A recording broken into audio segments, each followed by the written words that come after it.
की बहुत ज़रूरत थी और क्या हुकूमत की ये जो पॉलिसी है कंटेनर्स लगाकर लोगों को रोकने की, क्या वो लोगों को रोकने में कामयाब हो जाएगी?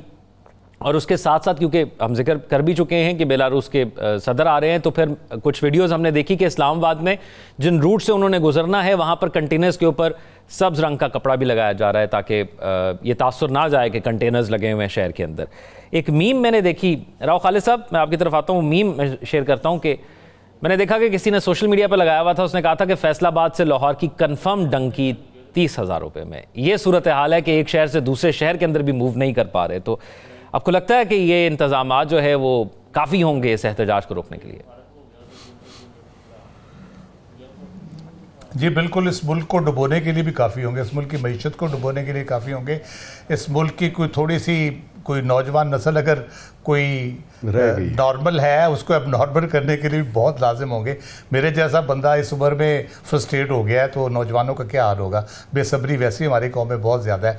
इंतज़ाम बहुत मिसाली हैं, सिर्फ इस्लामाबाद में नहीं पूरे मुल्क में लॉकडाउन कर दिया गया है। कोरोना से भी आगे चला गया काम, कोरोना में भी शायद इस किस्म का लॉकडाउन नहीं था। और ये अजीब है कि बजाय इसके कि मुजाहिरीन को घेरा जाए, इन्होंने इस्लामाबाद के शहरियों को घेर लिया है। पुलिस ने पूरी तरह से कंटेनर लगा के एक किला बंद कर दिया उनको। तो मुझे समझ नहीं आती है किस किस्म की स्ट्रेटजी है। और दलेर इतने हैं कि घर के अंदर कुंडी लगा के कहते हैं नहीं छड़ांगे, अंदर कुंडी लगा के बैठ गया फेडरल वफाकी दारुल हुकूमत में और सारा कुछ बंद करके कि नहीं छड़ांगे। तो बाहर निकलो ना भाई, जाके उनको फेस करो जहां से वो आ रहे हैं, वहां जाके फेस करो। नहीं राव साहब, अगर यही सूरत हाल रहती है तो फिर हम देखेंगे कि अटक पुल के ऊपर एक बार फिर से दोबारा से वहां पर हमें थोड़े से नाखुशगवार वाकयात देखने को मिलेंगे। वही सब कुछ होगा, वो वहां से क्रेनें वगैरह आएंगी और वो हटाने की कोशिश करेंगे। तो अगर वो दाखिल हो गए तो फिर क्या होगा इस्लामाबाद? यही मैं कह रहा हूं कि आप कह रहे हैं कि एक भिड़े फिर रही है, अपनी मर्जी से फिर रही है। जब उनको छेड़ोगे तो वो क्या करेंगी? वो हमला करेंगी, काटेंगी, आप मारोगे, कोई बच जाएगी, कोई काटेगी, कोई मर जाएगी। तो यही होता है फिर आप जब इस तरह से करके करते हैं रिएक्शन तो फिर ऑब्वियसली होगा। आप पहले उनको देख तो लेना। कल नजीब साहब ने बड़ी अच्छी बात की थी, क्यों रोक रहे हैं उनको? आने देना, ब्लफ कॉल करें उनका। ये हुकूमत खुद कहती है कि इनके तो सपोर्टर ही नहीं है, 500,000 बंदा मुश्किल से निकलता है इनका। तो उनको आने दें, उनका ब्लफ कॉल करें। मसला क्या है, क्यों इस तरह से आपने किया हुआ?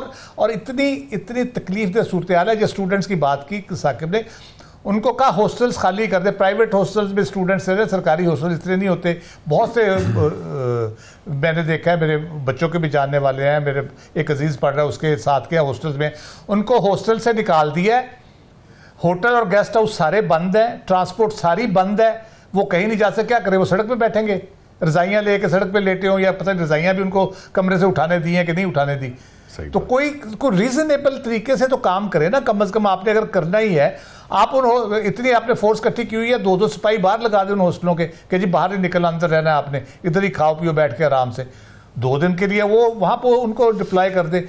इतनी तकलीफ दे सूरत हाल है तालीम के लिए, सेहत के हवाले से लोगों की। और उसके बाद कल मैं देख रहा था, हमारे दूसरे जवेद से बड़े सीनियर साथी हैं, उन्होंने लिखा कि उस फादर का सोचें जिसने अपनी बच्चे की शादी 23 तारीख को रखी हुई थी और उसको शादी हाल बंद है, उसको कहा गया जाओ भाई, उसने पैसे। तो राव साहब, आज 2 दूल्हे फंसे में गुजरावाला में इंतजार कर रहे हैं, रास्ता खुले, दुल्हनिया लेकर आए, 2 दूल्हे फंसे में। उसके फाइनेंशियल कॉस्ट भी देखे ना, और मुल्क की सूरत हाल देखे। अगर इसी तरह से ये करते रहे, इन्होंने रास्ता ना दिया अपने सियासी मुखालफिन को या उनके साथ बातचीत ना की, तो ये सबके रास्ते बंद हो जाएंगे। ये मेरी बात याद लिख के रख ले। पाकिस्तान की तारीख भरी पड़ी है, बार बार बताया गया मुख्तलिफ मौके पे जो पॉलिसीज़ थी उनके हवाले से कि ये ना करो भाई, ये गड़बड़ हो जाएगी। जो हिस्ट्री को जानते हैं, जो तारीख जिन्होंने पढ़ी हुई है, वो एक हद होती है हर चीज़ की। आप जब किसी वो कहते हैं ना, बिल्ली को कमरे में अगर बंद कर दें और उसको मारने की कोशिश करें तो आखिर गले में पकड़ लेती है फिर। तो खुदा के लिए को अक्ल को होश के ना भूलो, को अक्ल को हाथ मारो। क्यों मजाक बना रहे हैं? अपना भी मजाक बना रहे हैं, दुनिया में मजाक बन रहा है और फ्रस्ट्रेशन बढ़ती चली जा रही है। आप जब इंटरनेट बंद करेंगे, आपको पता है मिलियंस ऑफ डॉलर का एक दिन में नुकसान होता है आपका। तो कारोबार का लहजा नुकसान होगा आपका, ट्रांसपोर्ट जो वो अपनी जगह पे है, बाकी मामला अपनी जगह पे। आपकी नौजवान 60-65% यूथ है, उसके साथ आप क्या करना चाह रहे हैं? अगले टॉपिक में जो हम डिस्कस करेंगे तो वो इन्हीं चीज़ों की वजह से हम इस नतीजे को पहुंचे कि आज हर तरफ हमें एक कह ले कि बेयकीनी की सूरत नज़र आती है, एक अफरा तफरी नज़र आती है, फ्रस्ट्रेशन नज़र आती है, नौजवानों में ख़ास तौर पे एक एक्सट्रीमिज़म बढ़ता चला जा रहा है। तो खुदा के लिए कुछ मुल्क पे रहम करें, इस अवाम पे रहम करें, सिर्फ इसलिए कि आपकी हुकूमत चलती रहे तो खुदा के लिए किसी को तबाह ना करें। मेरा ख्याल है अगर इमरान खान से बैठ के बात करेंगे आपकी हुकूमत भी चलती रहेगी और मामलात भी ठीक हो जाएंगे।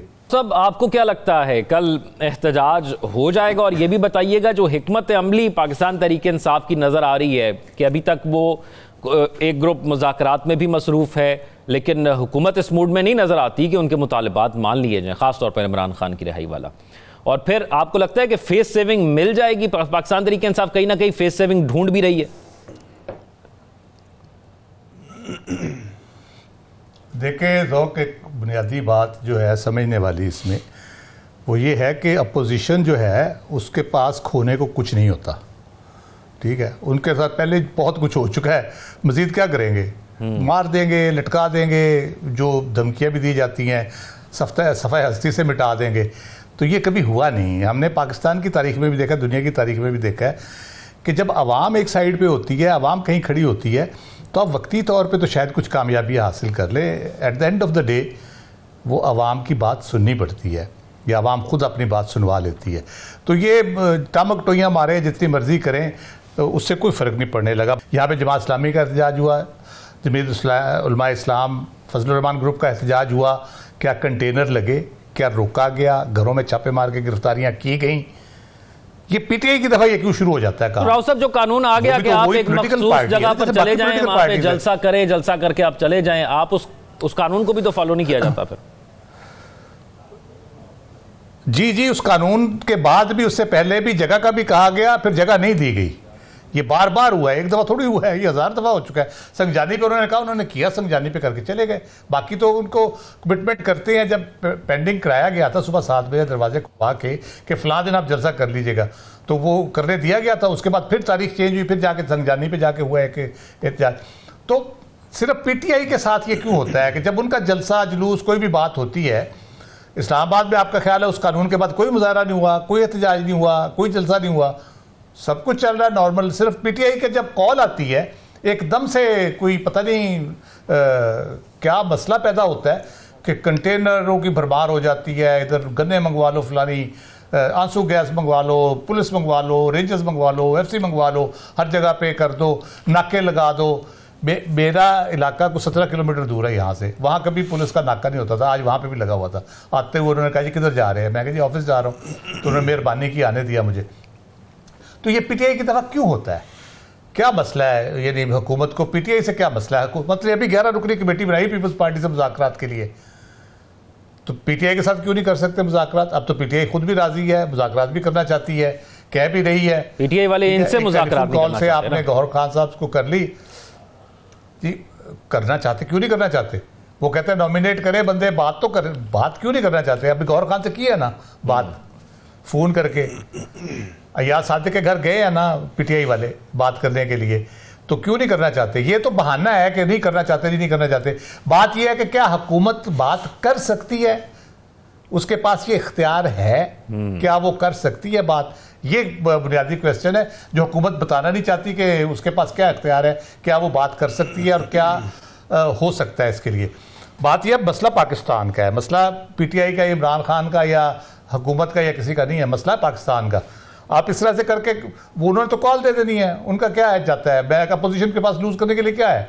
लीडर उनका जेल में पड़ा है, कोई 8-10 हज़ार बंदे भी जेल में पड़े हैं, कुछ और पकड़ लिए जाएंगे। वो कॉल देते हैं, इधर अफरा तफरी मच जाती है, एकदम से अजीबोगरीब सूरत हाल पैदा हो जाती है, को सोच समझ नहीं आती।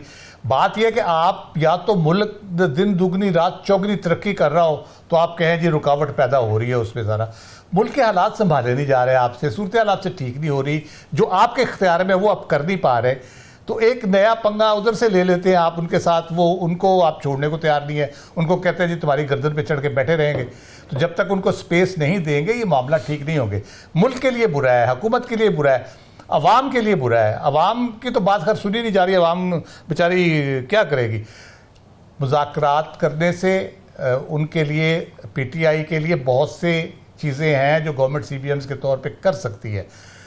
कत्ल के केस में भी 2, 4, 6 महीने बाद या साल बाद कम अज कम एज एंटाइटलमेंट उसकी बेल ड्यू हो जाती है। यहाँ तो आम से केसेस में बेल्स नहीं हो रही।